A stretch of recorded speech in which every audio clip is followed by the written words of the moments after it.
Vous écoutez Indépendance financière et hypothèque, où l'endettement est à éviter, l'épargne est à l'honneur et où la maison complètement payée remplace la voiture de luxe comme symbole de richesse. Je suis Frédéric Lacharité, courtier hypothécaire à Montréal et au Québec. Je veux vous aider à prendre le contrôle de vos finances, à transformer votre vie. Je vous transmets ma formule pour atteindre l'indépendance financière.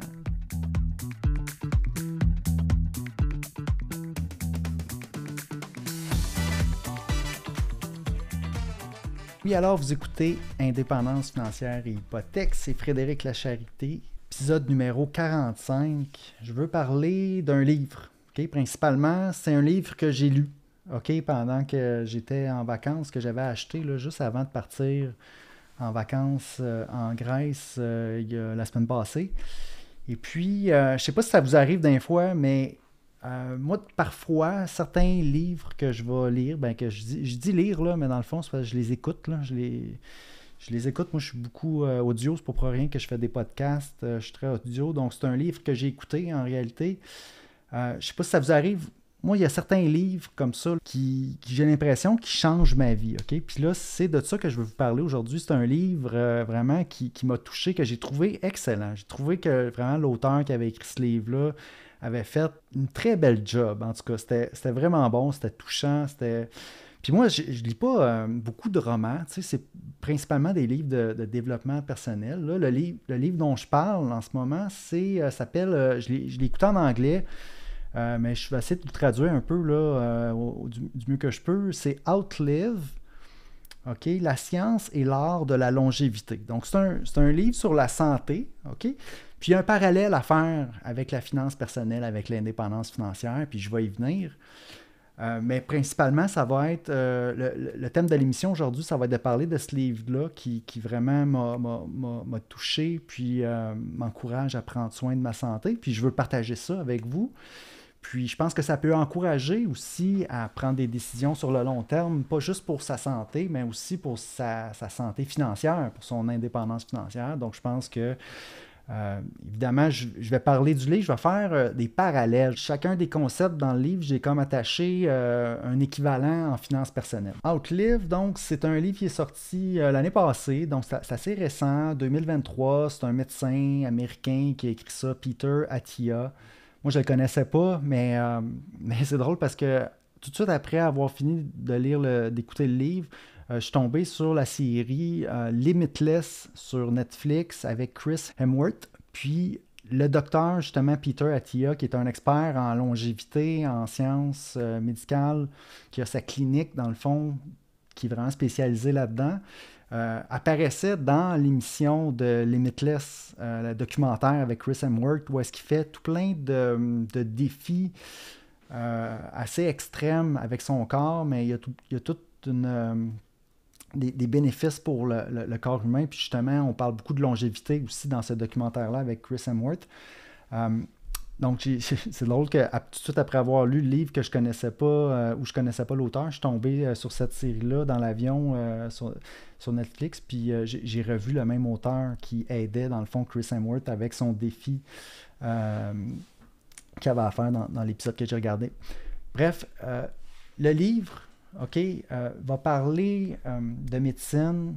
En gros, ce qu'il va dire, c'est qu'il y a des maladies rapides, puis il y a des maladies lentes. Puis aujourd'hui, les maladies rapides, la médecine couvre bien cet aspect-là. Puis là, dans le fond, là, je parle du livre, là, puis moi, j'ai pas tant de connaissances en médecine, là, je suis pas le meilleur pour en parler, c'est vraiment parce que j'ai lu ce livre-là, je suis passionné je suis vraiment excité, dans le fond, de commencer à continuer à bien prendre soin, dans le fond, de ma santé, m'entraîner, tout ça. C'est pour ça que je vais en parler, puis de faire le lien avec la finance personnelle, mais évidemment, vous lirez le livre, là, moi j'en parle comme je peux, là, je me suis préparé un peu selon ce que je me souvenais de l'avoir écouté, mais j'en parle quand même, là. C'est que dans le livre, il va mentionner les maladies rapides, il va mentionner des maladies lentes. Puis, comme je disais, la médecine aujourd'hui a bien progressé dans les derniers siècles pour traiter les maladies rapides, les accidents, si on se casse une jambe, si on a un virus, si on a une bactérie, puis qu'on va à l'hôpital, ils vont être capables de nous arranger, ils vont être capables de nous guérir. Puis ça, la médecine a quand même pas mal avancé.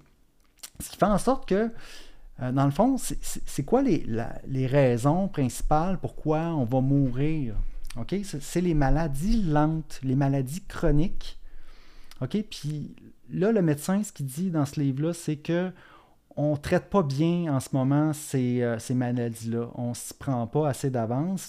Tout le système médical n'est pas fait pantoute pour traiter ces maladies-là. Puis c'est déplorable. C'est pour ça que lui, il a ouvert sa clinique qui est différente. Puis il veut apporter vraiment cette approche-là à la médecine préventive. Puis moi, tout de suite, dans les premières lignes du livre, quand j'ai écouté ça, je trouvais ça fantastique. Parce que je ne sais pas si vous, au Québec, comment ça se passe avec le système de santé. Moi, j'ai déjà eu un médecin de famille, il a pris sa retraite, là, j'en ai plus, je suis sur une liste d'attente. Puis, j'essaie de continuer. Ce que j'avais aimé avec mon médecin de famille, c'est qu'on y allait en prévention, on prenait des prises de sang, je le rencontrais une fois par année. Puis là, s'il y avait des trucs à surveiller, tout ça, on pouvait en parler. Je trouvais ça génial. Mais là, j'ai plus de médecin de famille, j'ai plus accès à ça. Puis quand j'ai voulu même essayer d'aller prendre des prises de sang, les rencontrer, aller à un service quelconque pour pouvoir faire ça, on m'a dit, ben non, quand tu es en santé, quand tu n'as rien qui ne va pas, tu as zéro service, tu n'auras aucun service avec le système de santé. Quand tu es en santé, tu restes chez vous dans le fond, puis tu t'arranges tout seul. Tu n'auras pas d'aide pour prévenir toutes les maladies lentes. Donc, les maladies lentes, les maladies chroniques, c'est ces maladies-là qui vont nous achever finalement vers la fin de notre vie. Puis là, ça dépend. Il y a des personnes qui vont... Puis là, c'est ce qu'il explique dans le livre. Là, il y a des personnes pour qui ils ont des bons gènes, puis ils vont se rendre jusqu'à 100 ans. Il y en a même... Puis là, il y a des études qui ont été faites sur justement les centenaires, ceux qui se rendent jusqu'à 100 ans, jusqu'à 105, à 110, à 117. Puis là, ils ont regardé, OK, qu'est-ce qu'ils ont de différent, eux? Puis là, il n'y a pas vraiment d'études. C'est très difficile d'étudier de façon scientifique la longévité parce qu'il y a très peu de gens qui se rendent à ces âges-là. Puis après ça, des études, quand tu veux faire des études sérieuses, il faut... c'est dur de faire le suivi de la vie de quelqu'un pendant une longue période, pendant des décennies, pour savoir qu'est-ce qui aurait pu faire en sorte que cette personne-là se rend à 100 ans sans problème, même si cette personne-là a bu, a fumé, a mangé n'importe quoi, tu sais. Ça dépend tellement de critères. Donc, mais en bout de ligne, la majorité, là, c'est ça. Dans le livre, il explique... les 4 premiers concepts là, importants, c'est que la majorité des gens vont mourir ultimement d'une mort lente. Puis ça va se faire sur plusieurs années. Okay? Puis là, il y a 4 grandes familles de maladies. Okay? Puis là, je vais les nommer. Okay? Les 4 grandes familles, c'est le dysfonctionnement métabolique, donc la famille du diabète. Okay? Ça a rapport avec le sucre dans le sang. Je ne vais pas en parler tant que ça parce que je pourrais pas en parler beaucoup là, de façon super intelligente, mais je comprends quand même un peu là, qu'on ne traite pas bien le sucre qui arrive dans notre corps quand on a le diabète. Puis ça, une fois qu'on a cette maladie-là, oui, on peut être traité par le système de santé, mais en réalité, ce qu'il explique dans le livre, c'est que le diabète, normalement, ça se prépare des décennies d'avance. On peut commencer à travailler sur la prévention bien avant d'arriver au stade où est-ce qu'on a le diabète. Ensuite, la deuxième grande famille de maladies, c'est les maladies cardiovasculaires, donc les maladies du cœur, donc le cholestérol. On va parler beaucoup du cholestérol. Évidemment, dans le livre, il va en parler en long et en large, mais ça aussi, c'est des choses... Moi, je me rappelle, mon médecin de famille m'avait dit... le cholestérol, il dit ça, c'est le slow killer. Il dit ça, il dit tu t'en rends pas compte. Il dit t'accumules ça pendant des années, puis à un moment donné, ça frappe. Parce que c'est ça, tu t'en rends pas compte, mais petit à petit, c'est une des maladies, justement, une des maladies lentes, maladie cardiovasculaire. Ensuite, troisième de 4, c'est le cancer. Évidemment, le cancer. Ça aussi, il y a plein de traitements une fois qu'on l'a, mais en réalité, idéalement, il faut que tu mettes les chances de ton côté. Il y a tout plein de façons de prévenir ou en tout cas de mettre les chances de son côté justement pour éviter d'arriver au cancer. Puis là, on pense tout de suite par exemple à la cigarette. La plus grande cause des baisses de cancer, dans le fond, du nombre de cancers qu'il y a eu dans la population, c'est parce que les gens ont arrêté de fumer depuis les 20 dernières années. Il y a beaucoup moins de cigarettes. Fait que ça, c'est une des plus grosses victoires contre le cancer, c'est d'arrêter de fumer. Mais il y a plein d'autres choses qu'on peut faire aussi, qui peut ralentir ou qui peut éviter d'aller vers... Mais une fois qu'on a le cancer, oui, on va avoir les traitements, tout ça, mais rendu là, en tout cas, je vais revenir. Donc, le cancer, c'est le troisième. Le quatrième, c'est les maladies neurodégénératives, donc famille là, de l'Alzheimer, dans le fond. Donc là, il parle de ces quatre. Puis là, il appelle ça, lui, The Four Horsemen, les quatre cavaliers, comme dans les quatre cavaliers de l'Apocalypse. Ça, c'est une référence au Nouveau Testament. Là. Moi, je ne connaissais pas ça, là, mais fait référence aux Four Horsemen, les quatre cavaliers, dans le fond. C'est ceux qui viennent nous chercher. Là, ils s'en viennent. Là, ils sont en train là, de galoper puis de venir nous chercher si on ne fait rien. C'est de ça, normalement, qu'on va mourir. Puis là, il y a deux aspects à la longévité qui expliquent aussi dans le livre qui sont intéressants. C'est que tu as l'espérance de vie. À quel âge tu vas mourir? Est-ce que c'est à 70, à 80, à 90? Ça devrait être autour de 90, normalement, maintenant, la moyenne. Mais il y a une autre variable assez importante en longévité, c'est l'espérance de vie en bonne santé. OK?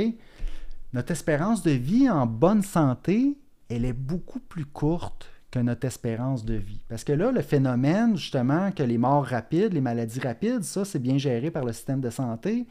Les maladies lentes, qu'est-ce que ça apporte? C'est que, en réalité, notre espérance de vie en bonne santé, elle est drastiquement diminuée parce que ces maladies lentes-là vont diminuer notre qualité de vie, vont faire en sorte qu'on ne sera pas capable de faire les mêmes choses qu'on faisait dans notre vie en santé. Donc, on a comme deux stades, dans le fond, à notre vie maintenant. C'est la vie en santé, puis la vie où est-ce que là, on n'est plus capable de faire certaines choses, puis on commence tranquillement à s'en aller, puis on s'en rend pas compte, mais puis là, on s'habitue tranquillement, avec les années, à faire de moins en moins de choses.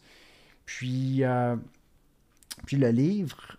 lui, ce qu'il essaie d'apporter, c'est d'allonger l'espérance de vie en bonne santé grâce à la prévention. Donc, je trouve ça génial de lire ça parce que ça remet vraiment en perspective.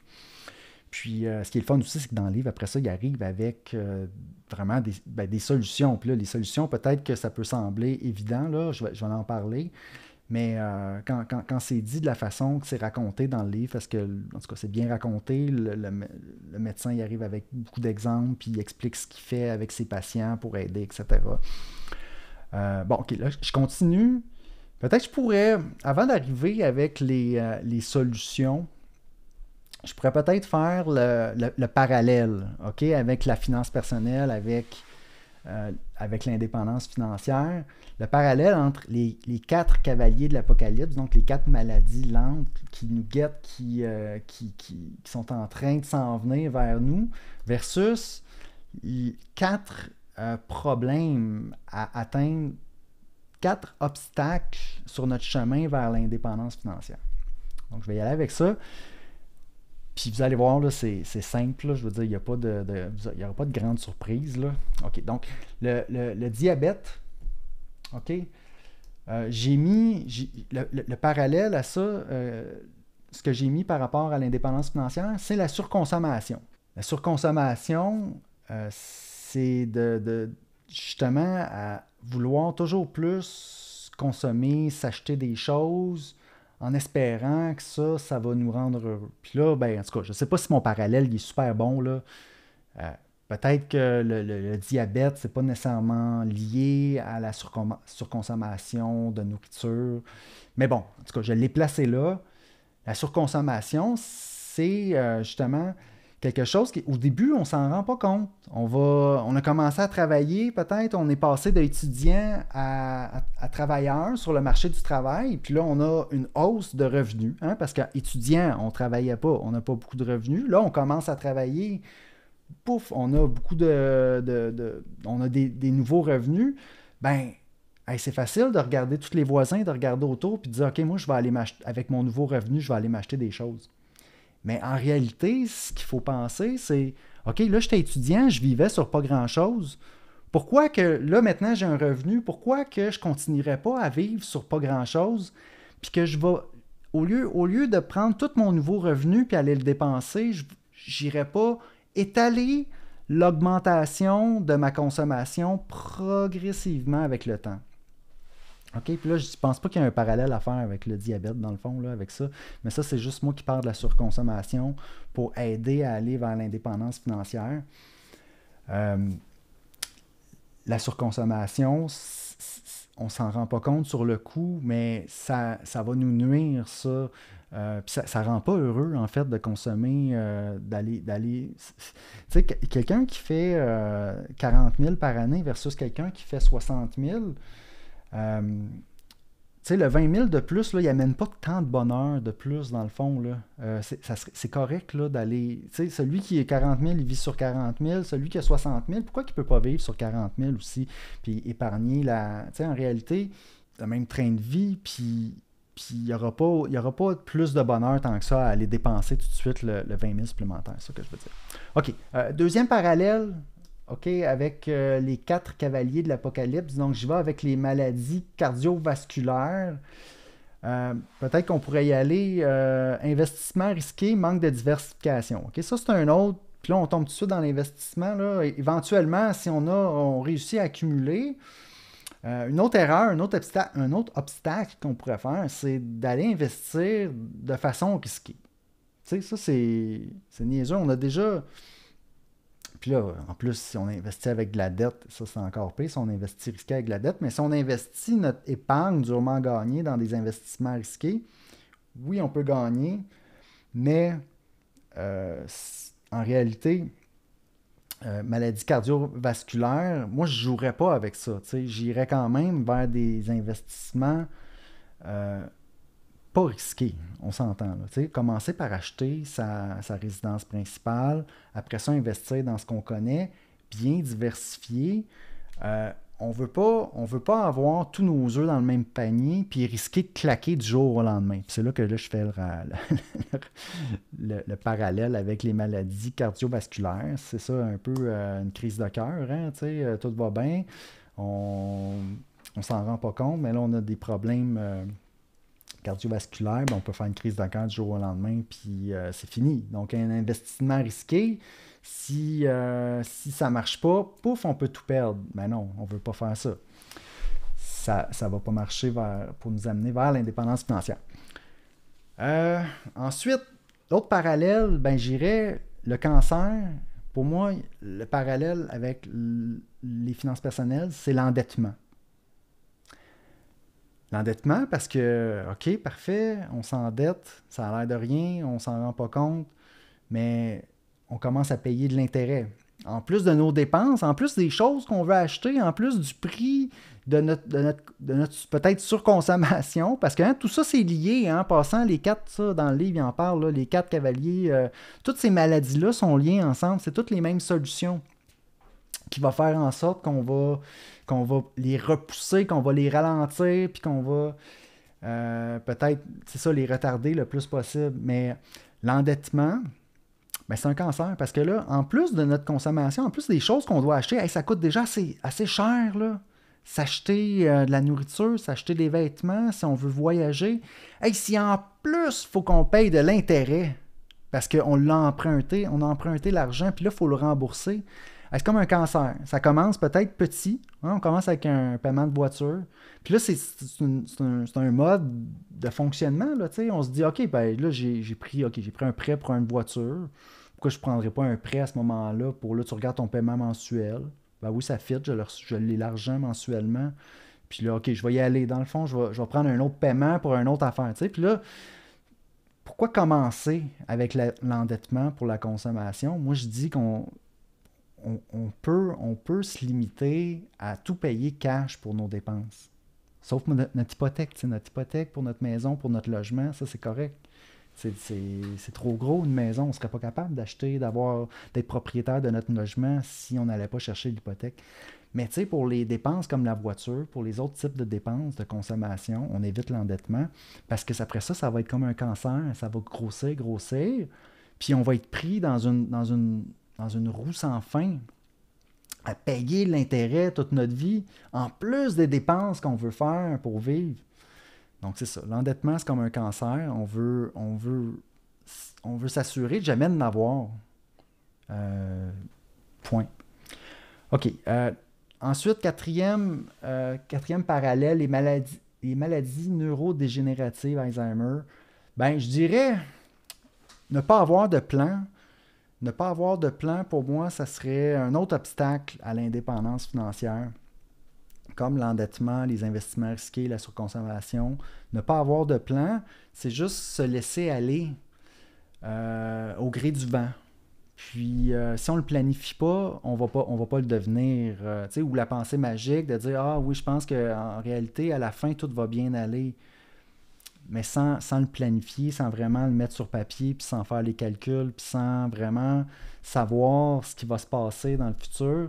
La planification, c'est important à dire que ah, mais là, j'en ai pas d'argent, je peux pas faire de budget. Ben, OK. Donc, est-ce que tu as des dépenses? Ben, de la minute que tu as des dépenses puis un revenu, tu sais, ça prend un budget pour vrai. Tu sais, ne pas avoir de plan, là, j'ai mis ça en lien avec les maladies comme l'Alzheimer, mais tu sais, peut-être qu'il n'y a pas tant de liens, là, mais c'était juste pour mettre 4 obstacles. Pareil comme qu'il y a 4 cavaliers de l'Apocalypse pour notre santé qui s'en viennent, il y a 4 obstacles. Ces 4 obstacles-là nous guettent pour nous empêcher d'arriver vers l'indépendance financière. OK. Donc ça, là, on parle des problèmes. Peut-être que c'est pas le fun. Là, je parlerai peut-être des solutions. Hein, on va parler des solutions. On est rendu là. OK. Il y a 4... Donc, il y a 4 solutions. OK, avant de parler des solutions, je vais parler de la médecine 2.0. Je vais parler de la médecine 3.0.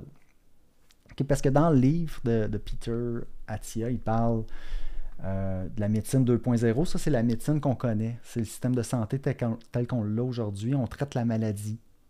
On traite la maladie une fois que le patient est malade.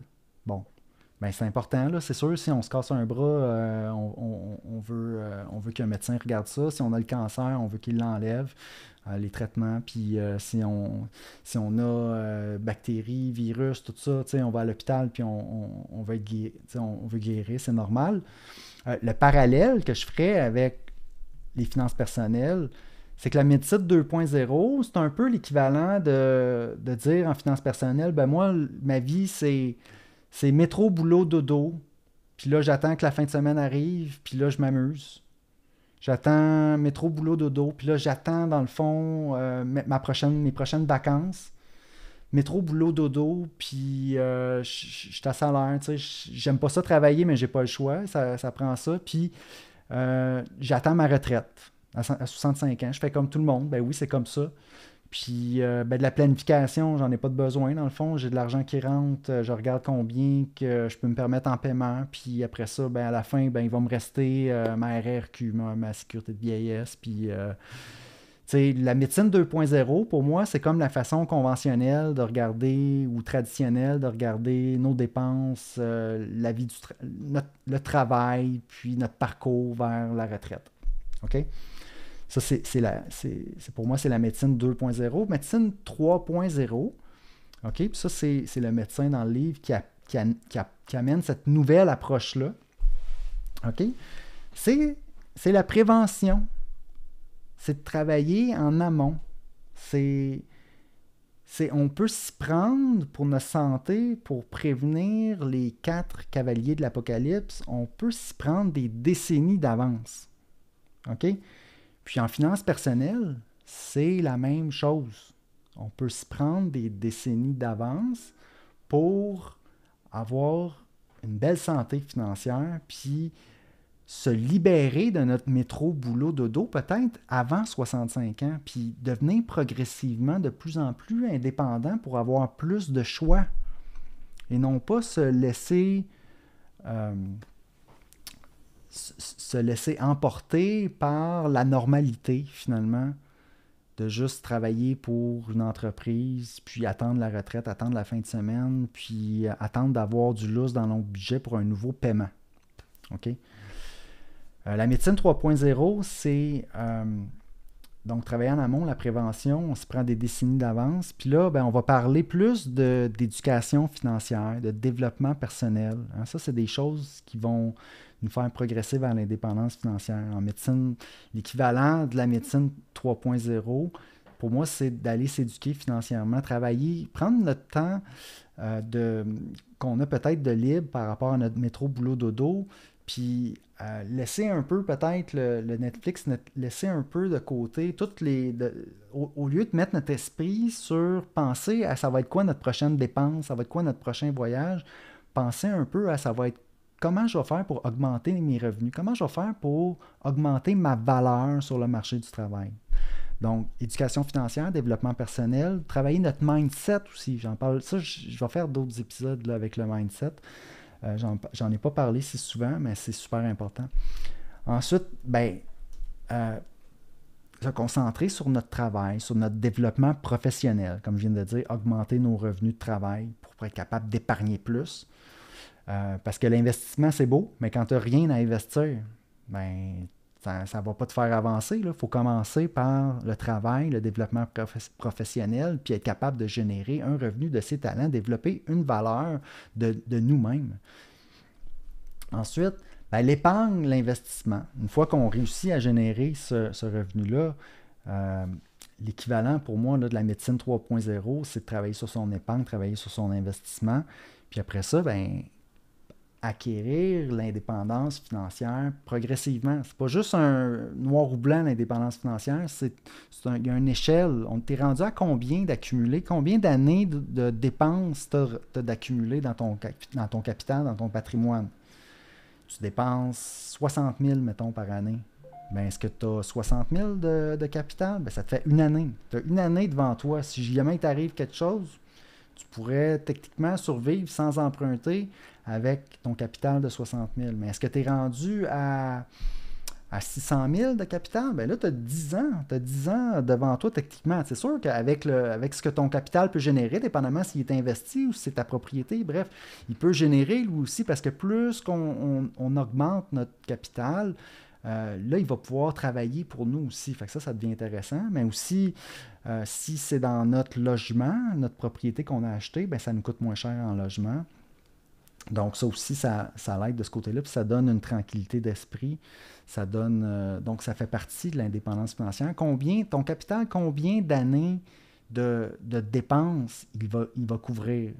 Puis quand tu es rendu que ton capital va couvrir 25 années, OK? Quand tu vas avoir 25 fois tes dépenses annuelles, techniquement, ton capital, si c'est tout de l'investissement, il peut te faire vivre. Tu n'as plus besoin jamais, dans le fond, de travailler. T'en as assez en investissement. Techniquement, ton capital peut te rapporter 5% si tu l'investis de façon très conservatrice.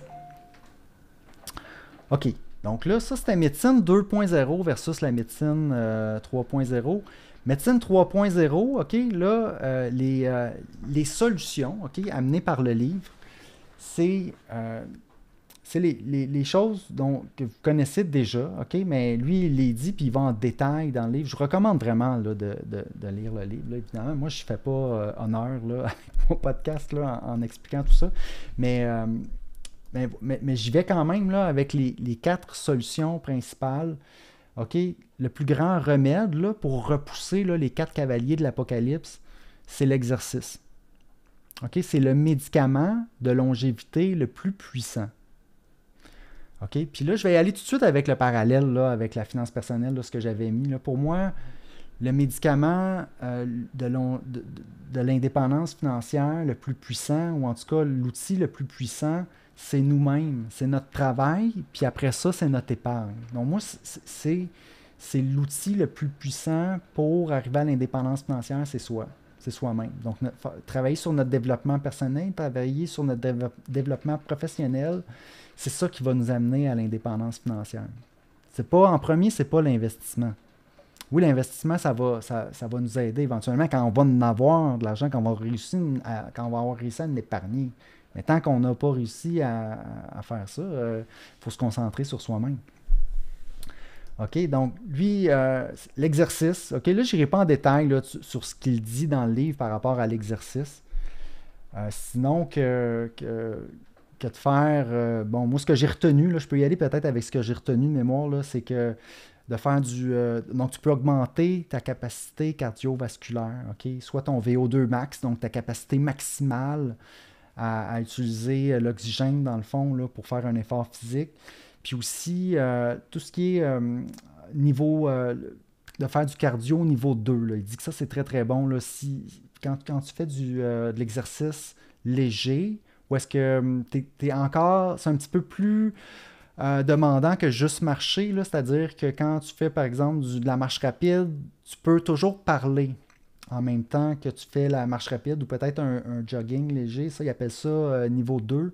Il dit qu'il y a plein de bonnes choses que ton corps va générer en faisant ce type d'exercice-là tous les jours. Et puis ça a des bienfaits là, infinis sur justement retarder toutes les maladies, là, les 4 cavaliers. Donc, c'est pour ça qu'il parle d'exercice, d'entraînement pendant longtemps, pendant tout un chapitre dans le livre, ou plusieurs chapitres même. Donc ça, c'était la première solution. Il y en a 4 solutions en passant. Je pourrais toutes les nommer. Là. C'est l'exercice, l'alimentation, le sommeil, puis la santé émotionnelle. Donc là, je vais y aller avec la deuxième solution, l'alimentation. Okay, puis dans l'alimentation, lui, il se détache complètement là, de la partisanerie entre les différents types de régimes. Okay, parce que c'est souvent ça, là, quelqu'un qui est au régime, qui suit un certain type de régime, souvent, il va être très, très passionné par son régime, va vouloir en parler à tout le monde, puis les autres régimes ne sont pas bons, le sien est correct. Mais en réalité, lui, le point qu'il amène dans son livre, c'est qu'il faut vraiment regarder l'alimentation, puis l'exercice aussi selon nos propres besoins, parce que chaque personne est unique, on n'a pas tous les mêmes besoins. Il faut y aller, ce qui fonctionne bien avec notre corps. Puis lui, c'est ce qu'il fait dans sa clinique avec ses patients. Il va regarder l'alimentation de cette façon-là. Il parle de jeûne. Il va parler aussi de... En tout cas, il aborde tout plein d'aspects par rapport à l'alimentation. Moi, le parallèle que je fais avec ça, avec l'indépendance financière, c'est l'investissement. Donc oui, une fois que tu as ton exercice, l'alimentation aussi... l'investissement, c'est de trouver, comme on veut trouver le bon type d'alimentation pour notre corps, on veut trouver le bon type d'investissement pour nous. Ça, c'est pas le même pour tout le monde. Il y a certains qui vont s'en aller dans l'entrepreneuriat, ils vont investir dans leur entreprise. Certains vont s'en aller vers les marchés financiers. Certains vont y aller en autonome. Certains vont y aller plus avec un conseiller, avec un gestionnaire. Bon, ça dépend des gens, ça dépend de notre tolérance au risque, ça dépend de ce qu'on fait dans la vie comme travail. Idéalement, on veut investir dans ce qu'on connaît, c'est ce qui fonctionne le mieux. Où est-ce qu'on a le plus confiance, puis où est-ce qu'on ne va pas paniquer, puis faire des moves qui vont faire en sorte qu'ils vont nous retarder dans nos investissements. Donc, ça, il faut trouver le bon type d'investissement pour nous, comme il faut trouver le bon type d'alimentation qui nous convient pour notre corps. Ensuite, troisième solution importante pour la longévité, c'est le sommeil. Il ne faut pas négliger son sommeil. Ça a longtemps été négligé. Puis dans le livre, lui, il explique justement que quand il était médecin, quand il était jeune médecin, internat à l'hôpital, il ne regardait pas du tout son sommeil, même que c'était bien vu pour un jeune médecin de faire des chiffres là, de 48 heures sans dormir. Mais aujourd'hui, quand même, en 2024, c'est beaucoup plus documenté là, que le sommeil est une importance cruciale pour notre santé. Il ne faut pas le négliger. Ça, c'est facile quand on est jeune, on n'a pas besoin peut-être de dormir tant que ça, mais plus qu'on vieillit, le sommeil va avoir un gros impact sur notre santé. Puis ça, ben, le parallèle que je fais, c'est l'éducation financière. OK? Faut pas le négliger non plus. Tu sais, puis là, j'ai mis quelques autres petits points par rapport à l'éducation financière.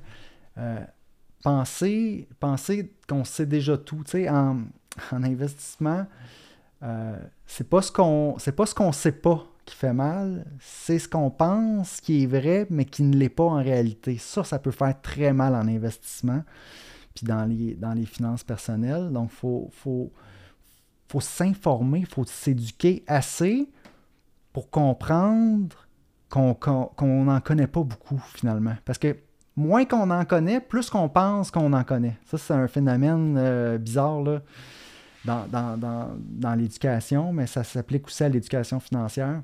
Donc, c'est important quand même de s'intéresser, de regarder, parce que d'aller s'éduquer financièrement, de passer le stade qu'on pense qu'on sait tout, pour se rendre compte à un moment donné que, OK, non, finalement, il y a plein d'autres choses que je connais pas. Puis ça, ben, en tout cas, il y en a d'autres qui appellent ça la sagesse là, de l'âge. Là, ça vient éventuellement. Moi, je sais que quand je suis sorti du cégep en technique informatique, je pensais que je savais tout. Puis, tu sais, j'étais allé sur le marché du travail, j'étais allé en stage en France. Puis, j'ai déjà dit ça, là, moi, écoute, du C++, là, ça n'a pas de secret pour moi. Tu sais, j'avais jamais travaillé avec du C++ autre qu'au cégep. Tu sais, c'était ridicule de dire ça, là. Ben voilà, c'est ça. Fait que moi, je suis pas, pas plus fou qu'un autre. Moi aussi, je pensais tout savoir. Puis plus que j'en ai appris, plus que je me rends compte que j'en connais pas tant que ça. Et puis ça continue encore dans le même sens.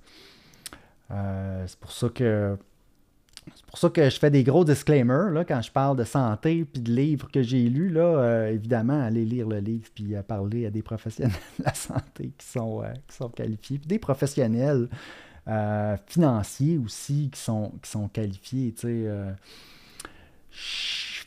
Évidemment, moi, c'est une émission pour le divertissement puis pour l'information générale, mais ça ne peut pas être des conseils personnalisés pour une personne en particulier. OK. Disclaimer important en finance. OK. La quatrième chose qu'on peut faire, solution dans le fond, pour retarder toutes les 4 maladies lentes, donc les 4 cavaliers de l'Apocalypse, c'est s'occuper de notre santé émotionnelle. Tu sais, parce que t'as beau bien dormir, faire de l'exercice, bien t'alimenter, être en pleine forme, mais si t'es pas fin avec le monde, puis qu'il y a personne qui t'aime, OK, pourquoi tu veux vivre plus longtemps, là, tu sais? Puis c'est ça qu'il dit dans le livre. Tu sais, puis lui-même, il est passé à travers des phases où est-ce que, justement, il mettait un peu de côté sa famille, puis en tout cas, c'est super touchant là, de la façon qu'il raconte. Puis ça fait vraiment réfléchir. Puis le point clé là-dedans, c'est que c'est important de trouver le bonheur dans le processus. C'est pas juste une fois qu'on va avoir vécu longtemps qu'on va être heureux. C'est important d'être heureux pendant qu'on vit longtemps, sinon à quoi ça sert? C'est que le bonheur, ça vient souvent des personnes, le vrai bonheur, ça vient des personnes autour de nous, l'amour qu'on a de nos proches. Comme j'ai dit, à quoi ça sert de vivre longtemps si on est misérable, puis à quoi ça sert d'être indépendant financièrement si on est misérable? C'est la même chose. Puis là, je fais le parallèle aussi. Il y a des gens qui sont devenus justement financièrement indépendants ou qui ont accumulé une belle fortune, mais s'ils sont seuls, parce que ce faisant, ils ont négligé l'aspect personnel, ben on va être misérable puis on sera pas heureux. Moi, je peux pas m'empêcher de penser à Matthew Perry. Matthew Perry. C'est Chandler dans Friends. Moi, j'étais un grand fan de Friends. J'écoutais ça quand j'étais justement secondaire, puis au cégep à l'université. Puis c'est un personnage, Chandler, que j'aimais tellement, puis même ses films, tout ça. Puis là, c'est sorti dernièrement, ben là, il est décédé.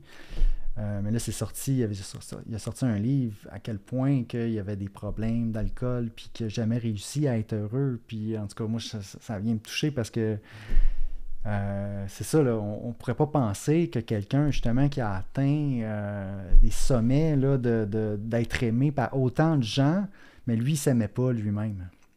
Puis il n'a jamais réussi à passer tant que ça par-dessus ça, peut-être vers la fin. Là. C'est super triste. C'est super triste.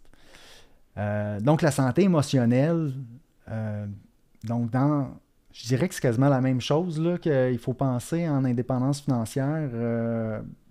Il faut trouver le bonheur dans le processus. Il faut être content avec ce qu'on a.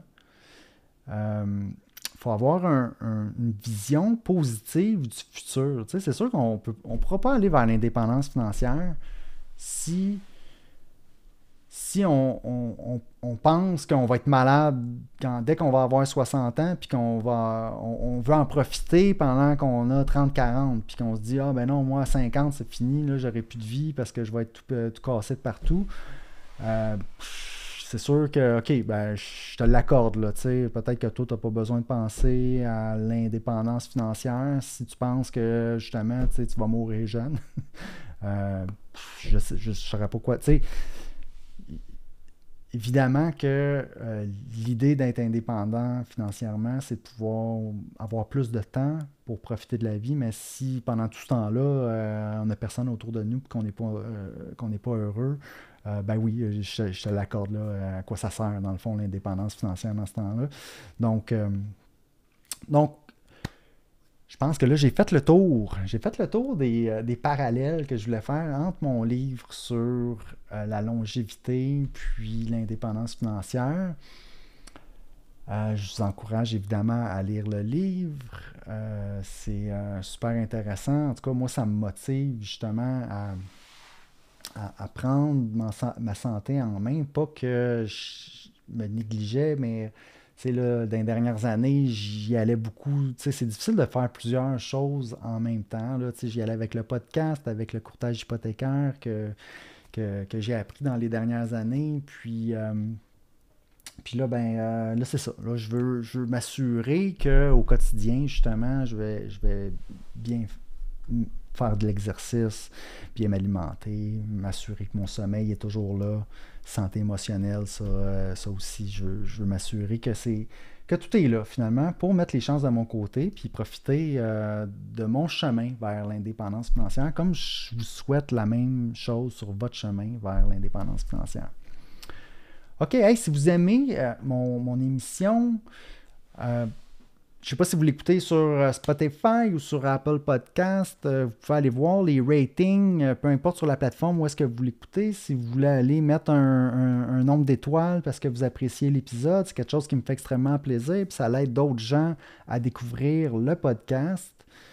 Et puis, il y a la page Facebook aussi. Là, je commence à mettre un peu des reels pour ceux qui sont sur Facebook ou qui veulent voir mon contenu. Donc, j'ai Instagram aussi, mais j'ai pratiquement rien sur Instagram. J'ai YouTube aussi, où est-ce que je vais essayer de mettre des petites vidéos d'un fois. C'est principalement le podcast, mon contenu, mais je veux en mettre aussi sur les autres plateformes. Donc, vous pouvez aller voir mes choses à ces niveaux-là. Et voilà. Et si vous avez des questions pour moi d'indépendance financière ou d'hypothèque, n'hésitez pas à m'écrire. Et ça me fera plaisir de vous parler. Et puis, en passant, là, si vous m'écrivez, dites-le moi que vous écoutez mon podcast. Parce que moi, c'est ce qui me fait le plus chaud au cœur. Quand quelqu'un m'appelle, me dit « Hey, j'ai écouté ton podcast. » Puis, je me demandais telle question. Ça me fait vraiment plaisir de parler à quelqu'un qui m'a écouté. Donc, gênez-vous pas pour le dire, évidemment, si vous m'écrivez. Puis même, si vous voulez me dire quel épisode vous avez écouté qui vous a touché peut-être particulièrement, ça va me faire extrêmement plaisir aussi. OK. Fait que sur ce, je termine l'enregistrement de l'épisode d'aujourd'hui, 28 mai. Ça va être publié jeudi dans 2 jours. Donc, je vous souhaite un bon cheminement vers l'indépendance financière.